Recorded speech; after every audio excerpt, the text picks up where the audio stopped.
આગળ વાત હવે સુરેન્દ્રનગરના ચોટીલાની કરીએ કે જ્યાં છેલ્લા ઘણા સમયથી ગેરકાયદેસર રેતી ખનન થઈ રહ્યું છે। ત્યારે ગેરકાયદે રેતી ખનન અને વોશ પ્લાન પર કાર્યવાહી કરવામાં આવી।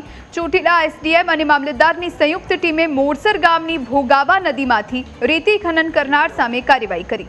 રેડ દરમિયાન 16 ટ્રેક્ટર, એક જેસીબી, એક લોડર, વોશ પ્લાનની મશીનરી સહિતનો મુદ્દામાલ સીઝ કરાયો।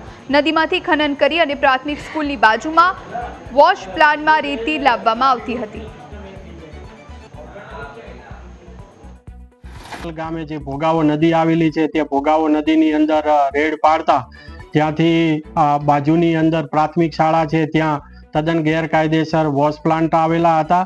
તેમજ ભોગાવો નદીમાંથી ગેરકાયદેસર રેતીનું ખનન કરી અને એ પ્લાન્ટ ખાતે પણ લાવવામાં આવતું હતું। અને જે રેડ પાડતા જે ટ્રેક્ટર 16 છે, ડમ્પર 5, જેસીબી 1 તેમજ લોડર મશીન 1 અને વોશ પ્લાન્ટની મશીનરી તેમજ ગેરકાયદેસર વીજ કનેક્શન આવી કુલ 7 કરોડ ને 10 લાખની જે મુદ્દામાલ છે જપ્ત કરવામાં આવેલો છે।